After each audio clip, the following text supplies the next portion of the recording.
Walnut Hill was founded in 1893 by two Wellesley College graduates with the distinct desire and mission to educate young women at the turn of the 19th century. And so our mission has in many ways remained consistent with trying to educate young people. But one of the things that happened in the mid-70s was that Walnut Hill adopted an arts mission and became an art school, and that is the Walnut Hill that you know of today. And so I have a copy here of our mission statement, and we say that Walnut Hill School for the Arts educates and trains creative and intellectually curious young artists to make an enduring impact in the world. And I think the world we are living in today requires creative, thoughtful, energetic individuals to go out and find meaningful and important solutions to the many challenges that are facing us in our modern society.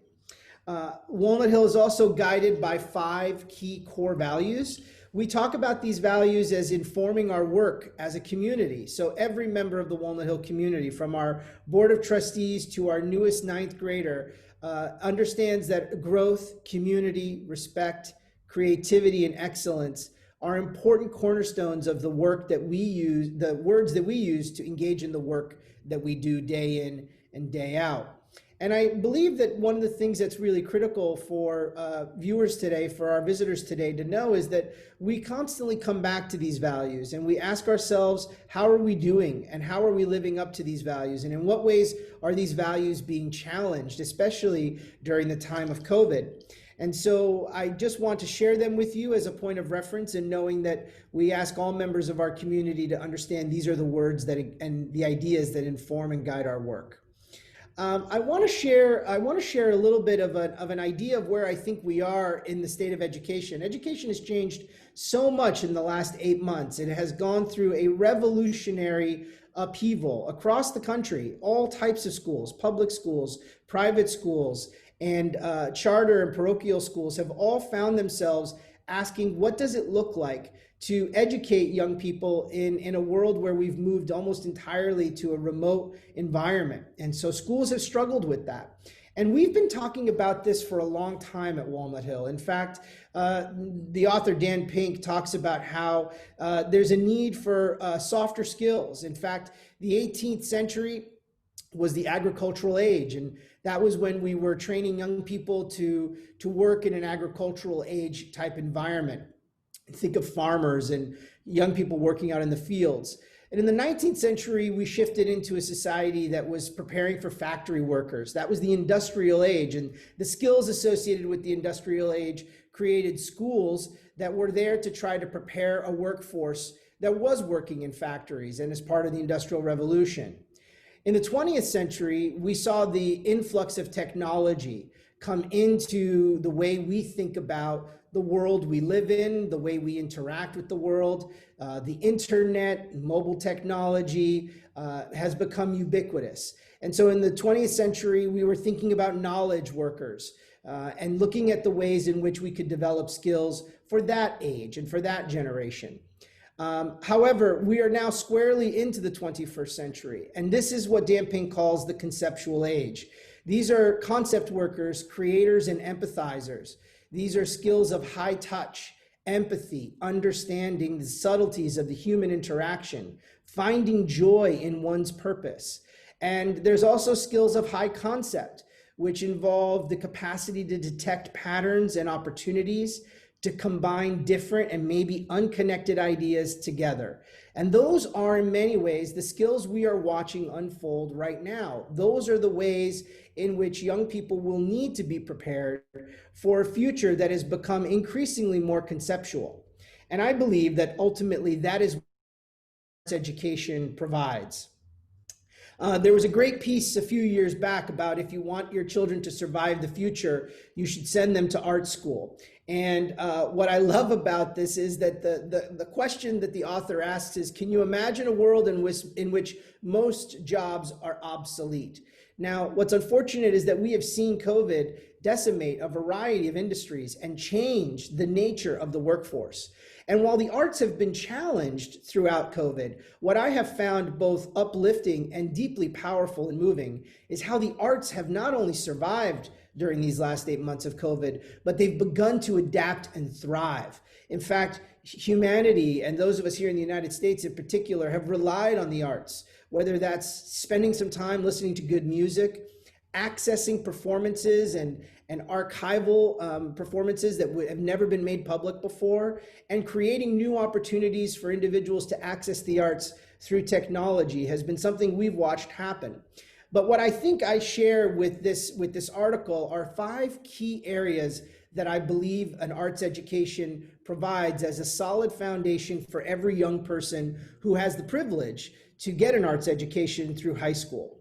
The first is that we talk about investing heavily in time and resources that improves and expands your child's creative literacy. I believe that families and parents that do that, they will give their kids the best chance at finding work and fulfillment in a future where other human abilities may become irrelevant. And if you've watched the advancements of artificial intelligence and quantum computing, you're realizing that we are quickly coming into an age where some of the original skills that we were training kids for are becoming, in fact, obsolete. The second area that we talk about here is that an arts education might promise a life of self-discovery, but there's always been very reasonably assured financial stability in high demand areas of science, education, skilled trades, government, etc. I don't think we're going to see that dynamic last much longer, as more and more physical and mental human tasks are commandeered by machines and software. And so getting back to Dan Pink's point of a conceptual age where we have to prepare students for softer skills, this is something inherently that I believe the arts provide. The third area is that it is inherently human to want the objects in our lives to communicate feelings and ideas to us and about us. And the constant searching for an assignment of meaning dwells in everyone. But the artist is the person who exercises this muscle regularly enough to control it. And I think we are squarely reminded right now in this current moment in history that artists do provide us the ability to know that human beings are capable of making beautiful things. And that is something I think we can all appreciate in this period of time. The fourth area is that it talks about creative literacy and a basic understanding of the mental, emotional, and sociological tools used for creative thought and communication. And being able to find purpose and apply meaning to a student's world rather than having meaning handed down and purpose assigned to them is something I think the arts squarely do for all young people. And I think that we exercise this way of thinking throughout every aspect of our program. Our academic faculty look for ways to connect information and ideas, as well as acquiring the skills and processes needed so our students can develop a deeper sense of what they're learning and why they're learning it. And then finally, I think we know that the arts have the capacity to teach resilience, they give students an opportunity to learn from mistakes and adapt to an ever-changing landscape. And I think we can all appreciate that we are in the middle of an educational revolution right now that is reflecting a very new reality, and it gives students the necessary tools to survive it. The arts are, in fact, the answer to that reality. And we know that technological advancements are always going to outpace the offerings of a traditional classroom, and that's going to make things like forced memorization of knowledge irrelevant in the future, even before I think this current group of students graduates. And what we need to hone in on are skills that best ensure adaptability and resourcefulness during times of constant and difficult change. And so what I would share with everybody is that we have some proofs of concept on that. And the way we look at that is not only in the way that our students thrive and grow during their time at Walnut Hill, but we're really proud of the places they go to. And Walnut Hill is a school that focuses on finding the right fit and the right match for each of our young artists. And for some of them, it is going on to pursue their art at a very high level. Some of our students will go directly into a professional dance company. Some students will go off to conservatory or art school, but others will take a more traditional route, if there is such a thing, attending a high-level liberal arts college or university. Now, I think what we know is that the steps towards the future involve not only high school and college, but what comes after that. And the World Economic Forum just shared an interesting article recently about what talent means in a post-COVID-19 workplace.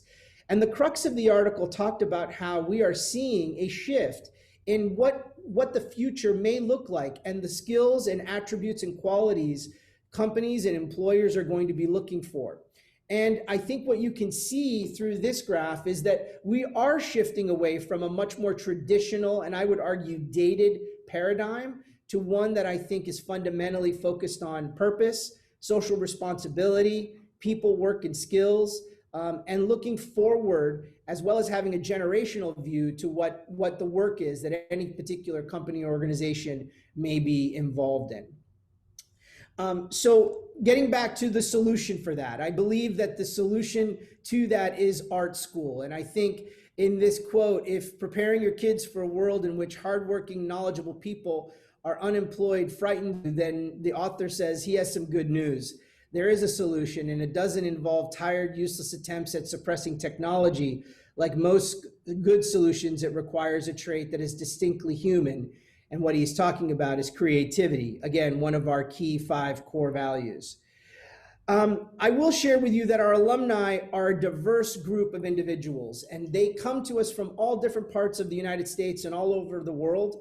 And what we found in their journeys after they leave us is they gravitate towards such a wide variety of organizations and companies, some in the arts and the creative fields, others in the fields of science and technology and finance and higher ed and nonprofits. And so we feel really good about the work we've done with our alumni. And we hear from them about the successes that they've had. And in many ways, they will look back at the foundation they've gotten as a part of their early career start at Walnut Hill. So I will leave you with this thought, that we prepare students for a variety of tests here. And those tests may not be as traditional as they are at other schools. Prepare our young artists to enter the world of the arts in a way that provides them a solid foundation. And so we prepare them for these kinds of tests. But I would also argue that our students come to us equipped by having experienced a rigorous and unique academic program that understands the way they think about the world and that is focused on a student-centered approach to teaching and learning. And so what I would argue is we prepare them for these kinds of tests, which is what does their journey look like after they leave us, and what college are they looking to maybe potentially attend. But what I would argue, especially in a world where we are dealing with so many challenges, and in a world with a backdrop that has not only a global pandemic, but significant civil and political unrest, as well as a need for us, like many other predominantly white institutions, to address forms of systemic racism, I believe the greatest and most important test we can prepare our young artists for is to be citizens of the world. It is without question the single most important test I believe we are here to prepare them for. And so I hope that as you explore Walnut Hill as an opportunity for your student and for your family, you will ask many questions and you will engage in a process that I hope provides really meaningful answers to those questions.